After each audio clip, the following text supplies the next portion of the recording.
Continuando o nosso tema sobre esvaziamentos cervicais, passaremos agora a discutir as modificações introduzidas a partir dos anos 50. Essas modificações visaram, sobretudo, manter o resultado oncológico, mas melhorar os resultados estéticos e funcionais para propiciar melhora na qualidade de vida dos pacientes. Os esvaziamentos radicais, como descrito por Cryo e detalhados por Hayes-Martin, eram operações bastante seguras, mas, no entanto, eram acompanhadas de uma grande morbidade. Martin é considerado o maior cirurgião de todos os tempos na área de cabeça e pescoço e deixou o seu legado, conforme podemos ver nas palavras de Macomb e Fletcher, em 1967. Eles dizem que metástases cervicais não eram tratadas até a publicação de Cryo, em 1906. Primeiramente, mas foi primeiramente devido ao empreendedorismo das publicações de Hayes-Martin que a cirurgia de cabeça e pescoço ganhou a presente categoria. Então, é muito importante se considerar esse destaque feito à importância histórica de Martin na cabeça e pescoço. Mas ficava claro, já a partir dos anos 50, que embora o esvaziamento cervical radical melhorasse os resultados em termos de sobrevida, ele estava sempre acompanhado de um grande impacto na função e na estética, como nós podemos ver no paciente aqui apresentado, submetido a um esvaziamento cervical radical, onde se verifica a diminuição do volume cervical do lado operado e a queda do ombro significativa que muitas vezes causa dor incapacitante.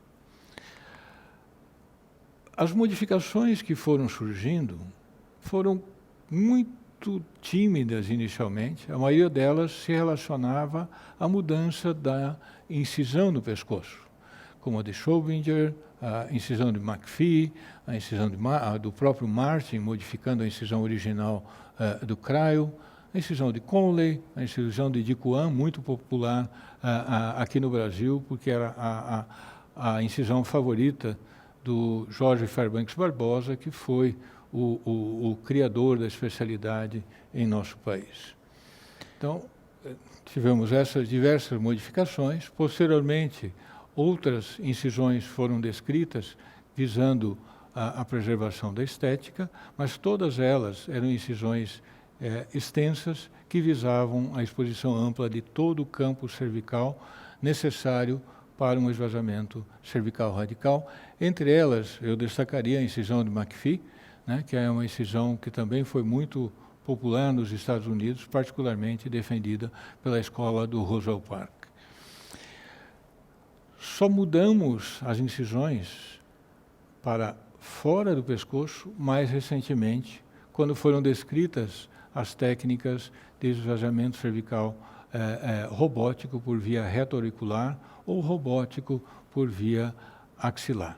Então, somente nos últimos 10 anos, nós retiramos totalmente a incisão do pescoço. Mas, evidentemente, essas técnicas são muito limitadas e para pacientes muito específicos, como veremos mais adiante.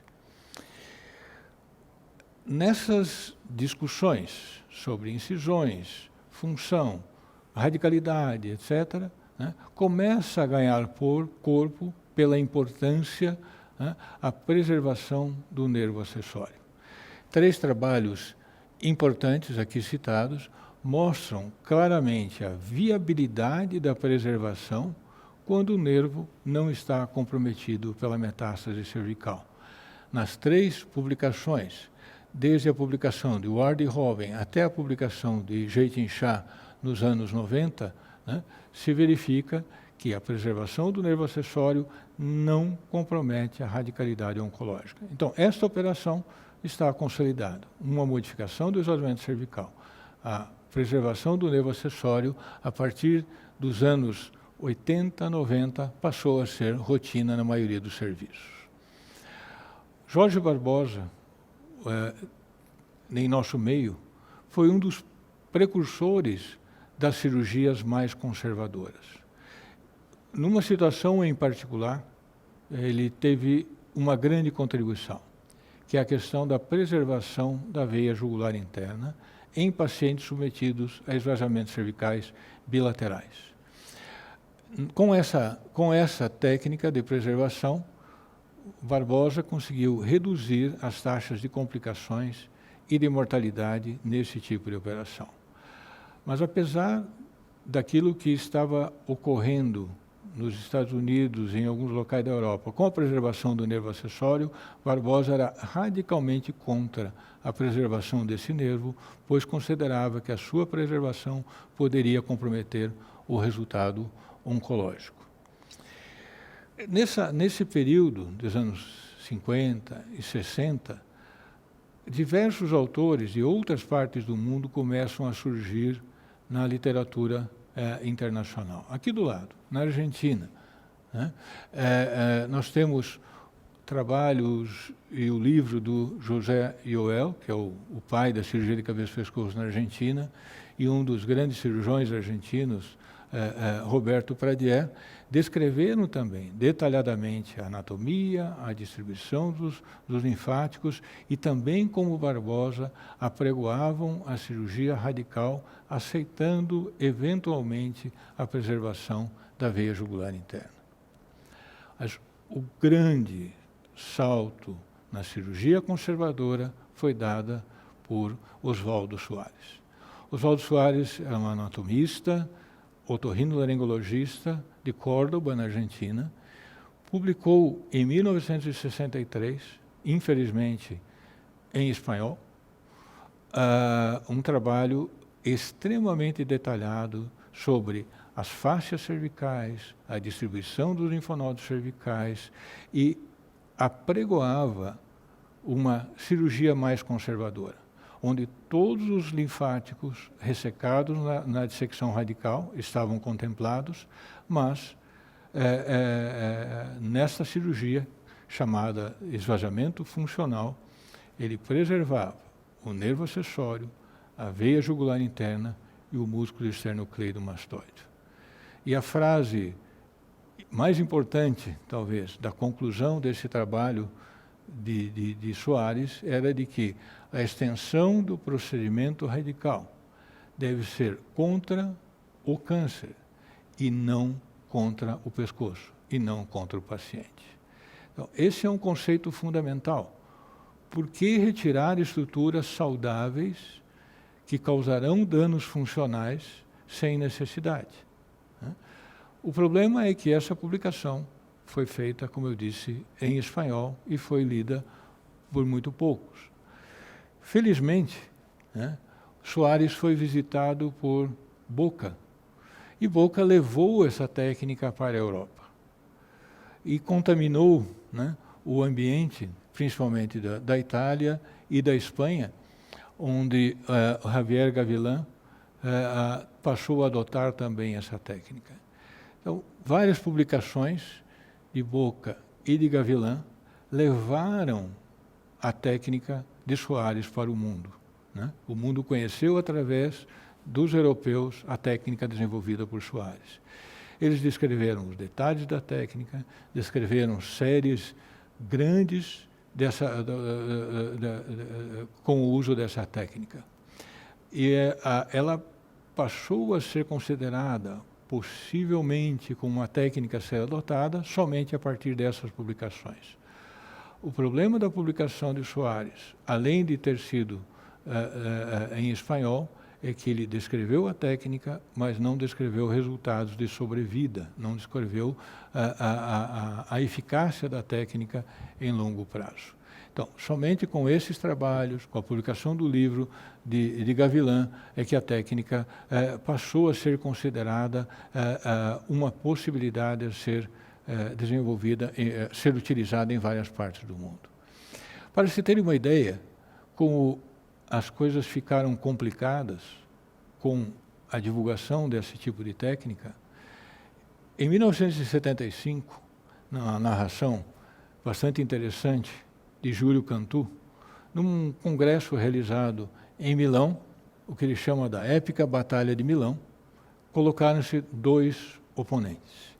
De um lado, John Conley, dos Estados Unidos, um dos defensores mais ferrenhos dos esvazamentos radicais, né?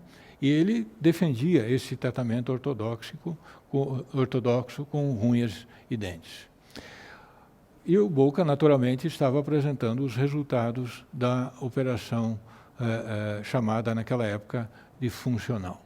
Depois de muita discussão, né, chegou-se a um consenso que a operação demolidora, radical, deveria ser chamada de esvaziamento cervical clássico. E a operação conservadora, e esse foi um dos grandes problemas da aceitação dessa operação nos Estados Unidos, o termo conservador, porque ela poderia dar ideia de não ser uma dissecção radical no sentido de controle oncológico da doença, né? Então, parecia que chegamos a um acordo? Não tínhamos chegado a um acordo nenhum. Nos anos seguintes ainda haveria muita resistência à operação funcional. Entre nós, Marcos Brasilino de Carvalho desenhou um estudo prospectivo comparando o esvaziamento cervical radical ao esvaziamento funcional. Infelizmente, esse trial demorou um tempo maior do que se esperava. Quando ele estava concluído, né, e aqui nós podemos ver os resultados apresentados pelo Dr. Marcos Brasilino de Carvalho em sua tese de mestrado, ele mostrava que os esvaziamentos funcionais davam o mesmo resultado de sobrevida que os esvaziamentos radicais. Essa operação passou a ser considerada, a partir principalmente dos anos 70, né, principalmente, como eu disse anteriormente, na Europa, e começou a ganhar corpo em algumas partes da Ásia e aqui da América do Sul. Ao mesmo tempo que isso estava ocorrendo, né, nos Estados Unidos, o primeiro foco de resistência ao esvaziamento radical foi o MD Anderson, principalmente com Ballantyne. Isso é narrado por Randall Weber. Ele diz que na verdade, dos anos 50, né, se considerava a possibilidade de um passo além daquele que foi dado por Soares, Boca e Gavilan, que era a realização de esvaziamentos não radicais no sentido de dissecar todas as cadeias linfonodais. Os esvaziamentos que viriam a ser chamados posteriormente de esvaziamentos seletivos eram realizados de forma rotineira, principalmente por Ballantyne, e isso depois foi publicado extensamente por Byers, principalmente nos anos 70 e 80. Então, nos anos 70, o que estava ocorrendo que viria a modificar a visão dos cirurgiões sobre esvaziamentos cervicais? Nessa época, começaram a surgir publicações sobre a distribuição das metástases cervicais. Quais eram os grupos cervicais mais frequentemente acometidos por metástases?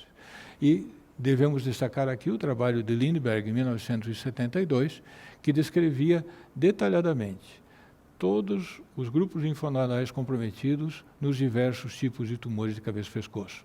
Mas essa era uma abordagem clínica, era uma descrição dos linfonodos palpados no momento da consulta para admissão dos pacientes no MD Anderson. Posteriormente, Molinari na Itália e Byers no MD Anderson descreveram, né, a distribuição das metástases linfonodais em peças operatórias, dados muito mais fidedignos sobre essa preferência de metastatização. E, a partir do início dos anos 90, o grupo do Memorial Hospital publica uma série de trabalhos sobre a distribuição de metástases linfonodais, utilizando dados de peças cirúrgicas de esvaziamentos cervicais radicais. Então, esses autores, né, descreveram o que viria a ser a base para o que vem na fase seguinte, que são os esvaziamentos cervicais seletivos. Mas nos anos 80, estava muito difícil entender sobre que assunto estávamos falando. A terminologia era extremamente variada, né? Aqui nós temos uma lista de alguns dos nomes pelos quais as diversas formas de esvaziamentos cervicais estavam sendo chamados, né? Então, nós não poderíamos entender, por vezes, que um esvaziamento funcional era aquele que não era um esvaziamento radical. Então, se preservou o nervo acessório funcional. Alguns entendiam assim. Outros entendiam como esvaziamento parcial, né? Um esvaziamento não radical, né? Os chamados esvaziamentos seletivos do pescoço. Então, nessa época, né, o Robert Byers diz que o jovem cirurgião que aprende o tratamento do câncer de cabeça e pescoço encontra um cenário completamente diferente nessa época, os anos 90. As controvérsias de hoje dizem respeito à indicação eletiva versus terapêutica, que era um dogma anteriormente defendido por Hayes Martin. As controvérsias continuavam com as indicações de esvaziamento clássico ou modificado, o uso ou não de terapêutica adjuvante, além da necessidade de se estabelecer uma forma de uma terminologia universal. Então, aqui está muito bem situado onde estávamos nos anos 90. Um caos a respeito de terminologia, tanto de operações realizadas quanto de indicações dessas operações. Então, na busca de uma terminologia universal que pudesse facilitar, né, o entendimento das pessoas, né, foi fundamental a descrição dos níveis linfonodais. Aliás, no grande livro de Patologia de Cabeça e Pescoço, do John Batsakis, ele utiliza a classificação de Molinari, né, a classificação italiana. A classificação que nós usamos hoje, na verdade, ela foi desenvolvida pelo grupo do Memorial Hospital, né? A primeira publicação sobre esse assunto aparece na literatura em 1984, com a publicação de Jatin Shah. Mas se nós olharmos as figuras do trabalho de Martin, em 1951, já existem peças operatórias onde existe a marcação dos níveis linfonodais, tais quais utilizamos nos dias de hoje. Então, na verdade, a classificação de níveis linfonodais já era descrita no Memorial Hospital nos anos 50, mas isso era algo guardado internamente. Ela só ganhou publicidade, né, nos anos 80 em diante, com as publicações de Jatin Shah. Essa terminologia foi variando enormemente. O Memorial Hospital descreveu, com a publicação de Shah, 5 níveis linfonodais, né? 1, 2, 3, 4, 5, né? Sendo 1 o nível submandibular e submentoniano, 2 jugular alto, 3 jugular médio, 4 jugular baixo e 5 a fossa supraclavicular. Mas existiam outras possibilidades, porque para se descrever melhor as cirurgias, as indicações das cirurgias, nós tivemos que subdividir essas cadeias, esses grupos linfonodais. O nível 1 em nível 1A e 1B, o nível 2 em 2A e 2B, o nível 5 em 5A e 5B, e também a inclusão dos níveis 6, que é o compartimento central do pescoço, e o nível 7, o mediastino superior. O'Brien descreveu ainda um outro grupo linfonodal, que eram os linfonodos da região parotídea, frequentemente comprometidos em tumores cutâneos. E o grupo japonês descreveu em detalhes as cadeias linfonodais, incluindo, inclusive, aqueles grupos não usuais, como linfonodos cervicais posteriores, linfonodos retrofaríngeos. Essa era uma classificação mais completa. A distribuição das metástases linfonodais, descritas pelo grupo do Memorial Hospital, né, veio a facilitar o entendimento das possibilidade de indicações de esvaziamentos mais conservadores, né, que viriam a ser chamados de esvaziamentos seletivos. Então, para tumores da cavidade oral, por exemplo, a preferência era a metastasização para os níveis 1, 2 e 3. Para a laringe, níveis 2, 3 e, eventualmente, nível 4. E, posteriormente, outras descrições foram descrevendo as preferências de metastasização, por exemplo, em câncer de tireoide, para os níveis 2, 3, 4, 5B e 6. Né? Então, nós passamos a entender quais são as áreas de maior risco e esse entendimento é que facilitou todo o desenvolvimento das técnicas de esvaziamentos seletivos. Nós tivemos que entender também, né, a necessidade da busca de metástases não usuais, porque elas são frequentemente a causa de falhas de tratamento, como, por exemplo, as metástases retrofaríngeas nos chamados linfonodos de Rouvier, por ter sido esse autor o primeiro a descrevê-las no início do século passado. Mas um problema em relação às descrições das metástases, das distribuições das metástases linfonodais, que elas aparentemente dão ideia de que elas são mais ou menos mecânicas e que vão ser sempre numa ordem sequencial. Esses trabalhos, iniciados por Tucker já em 63, e dessa série eu destacaria um trabalho muito importante da Julia Uger, de 1997, descreve que frequentemente as metástases podem não obedecer exatamente aquelas vias, aqueles grupos linfonodais que foram previstos pelos estudos de distribuição de metástases linfonodais. Poderiam ocorrer metástases, por exemplo, de câncer de boca para os níveis 3 e 4, sem que houvesse comprometimento de níveis 1 e 2 em um número de pacientes que poderia chegar, segundo a opinião de Bayersen, até 16%. No trabalho da Julia Uger, 10%. Então, nós não poderíamos limitar o esvaziamento cervical aos níveis 1, 2, 3. Talvez devêssemos considerar, e consideramos frequentemente nos dias de hoje, a extensão para o nível 4. Assim, diversos outros autores, né, foram descrevendo as distribuições das metástases linfonodais para diversos tipos de tumores, né, mas essas descrições são baseadas em peças cirúrgicas de dissecções eletivas e de dissecções terapêuticas, e por isso nós devemos analisá-las sempre com muito cuidado e levar em consideração esta informação. Mas, de uma maneira geral, os pacientes portadores de carcinomas de viário digestivo superior, que não apresentam metástases palpáveis, têm um risco de aproximadamente 20% a 30% de terem metástases linfonodais nos primeiros grupos de drenagem de cada sítio tumoral. Levando em conta, né, essas distribuições das metástases linfonodais, levando em conta a terminologia do esvaziamento cervical, né, estava na hora de se preparar uma melhor classificação dos esvaziamentos cervicais. E, de uma maneira geral, né, isso foi desenvolvido basicamente nos Estados Unidos, né, com os trabalhos de Swain, Gepfer, Medina e Robbins.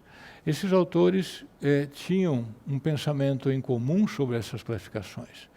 Elas deveriam, na opinião deles, e eu acho que acertadamente, evitar termos como esvaziamento eletivo, profilático, terapêutico, porque isso se refere não a um tipo de esvaziamento, mas à indicação de esvaziamento. Elas deveriam evitar termos como conservador, funcional, limitado, né, porque eles refletem a intenção do esvaziamento e não exatamente o tipo de esvaziamento. Né? E evitar epônimos como Cryo, Martin, Soares, Boca, etc., porque é apenas o reconhecimento aos indivíduos que descreveram as diversas técnicas.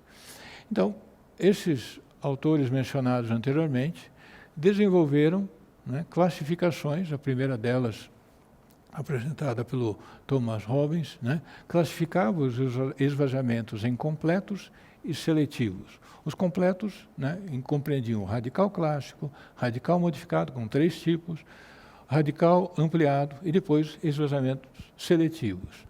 Os seletivos seriam aqueles em que nós ressecamos não todas as cadeias linfonodais ressecadas nos completos. Os completos seriam aqueles que ressecariam as cadeias, os grupos linfonodais 1, 2, 3, 4 e 5. Mas espera aí, o nível 6 pode estar comprometido em câncer da tireoide, em câncer da laringe. Então eu posso estar fazendo o esvaziamento chamando de completo e não estar ressecando todos os linfonodos de risco. Essa era uma das falhas apontadas para essa classificação. E os seletivos, né, seriam aqueles então que ressecariam menos cadeias linfonodais. Destacavam-se aí os esvaziamentos com nomes clássicos, como o supraomióide, o júgulo carotídeo, o posterolateral, né, e o esvaziamento do compartimento central. Essa classificação foi considerada boa, foi um passo importante, mas gerou muita controvérsia.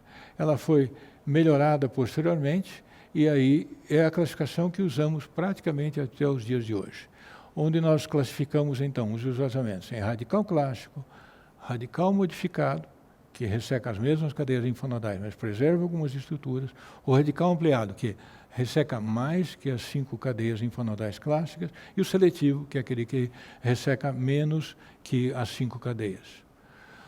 Isso ajudou. Então, para que se possa entender exatamente do que está se falando, é interessante, né, passarmos por cada um desses esvaziamentos. Então, esvaziamento radical clássico, a Cryo. Embora nós tenhamos isso na história, que Cryo descreveu outras formas de esvaziamento. Mas o que ficou conhecido como esvaziamento de Cryo, né, o esvaziamento radical clássico, é aquele que resseca metástases dos níveis 1, 2, 3, 4 e 5, resseca estruturas não linfáticas, como o músculo externo-cleidomastoide, a veia jugular interna e o nervo acessório. Esse é o esvaziamento radical clássico, né? Qualquer pequena modificação torna esse esvaziamento, né, em modificado ou ampliado. Nós vamos chamar de modificado toda vez que forem ressecadas os 5 grupos linfonodais, mas forem preservadas algumas estruturas, como o nervo acessório, a veia jugular interna, o músculo externo-cleidomastoide. Mas nós não preservamos apenas uma dessas estruturas, eu posso preservar a veia jugular interna e o nervo acessório.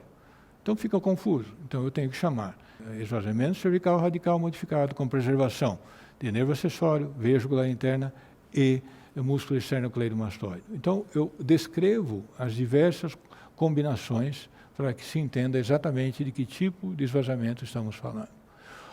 O esvaziamento ampliado é aquele que resseca estruturas linfáticas ou não linfáticas, além daquelas consideradas no esvaziamento radical acraio, ou radical clássico, né? Então, se eu ressecar o nervo hipoglosso, por exemplo, vai ser um esvaziamento radical ampliado com ressecção do nervo hipoglosso, né? Ou se eu ampliar para a pele, num tumor que invade a pele, né? Então, esvaziamento cervical radical ampliado com ressecção cutânea, e assim por diante. Os esvaziamentos seletivos, que são aqueles que ressecam menos que 5 cadeias linfonodais, né? Geralmente 2 ou 3, né? Alguns deles têm terminologia bastante utilizada corriqueiramente, como o esvaziamento supraomoioide, esvaziamento níveis 1, 2 e 3 para câncer da boca, o esvaziamento lateral do pescoço, dos níveis 2, 3 e 4 para câncer da laringe. Mas tem gente que chama de lateral esvaziamento 2, 3, 4 e 5, então ficaria confuso. Então, nós temos que descrever esvaziamento seletivo dos níveis 2, 3 e 4, ou 2, 3, 4 e 5, conforme aquilo que foi ressecado. De uma maneira geral, nesses esvaziamentos, são preservadas sempre aquelas estruturas não linfáticas importantes, o nervo acessório, a veia jugular interna e o músculo externo-cleidomastoide. Nós não precisamos descrever nesses esvaziamentos que preservamos essas estruturas, mas se nós ressecamos essas estruturas, nós temos que descrever quando denominamos o esvaziamento seletivo realizado. Essas classificações, então, foram sendo aprimoradas e, mais recentemente, né, buscando ter uma maior uniformidade e contemplar todos os tipos de esvaziamentos cervicais, um grupo internacional do qual participamos analisou os diversos conceitos sobre esvaziamentos cervicais, se os esvaziamentos cervicais radicais seriam ainda o estándar para algumas situações, etc. E nós passamos a descrever, né, esses esvazamentos de uma maneira um pouco diferente, né? Nós procuramos tirar o que era de melhor da classificação da sociedade americana para o melhor da classificação da sociedade japonesa, que é considerado um pouco difícil, né? E criamos, né, dentro desse grupo de trabalho, uma nova classificação dos esvazamentos cervicais, onde procuramos sempre detalhar a extensão do esvazamento, as estruturas preservadas e as estruturas ressecadas. Dessa forma, nós podemos ser sempre precisos no tipo de esvazamento utilizado, né? E com isso, nós não teríamos, usando-se essa terminologia, nenhum tipo de esvaziamento que não possa ser denominado de uma maneira sistemática. Tendo concluído, né, o tema classificação dos esvazamentos cervicais, nós passaremos no bloco seguinte a apresentar um outro item extremamente importante para a indicação dos esvazamentos, que é o estadiamento das metástases linfonodais.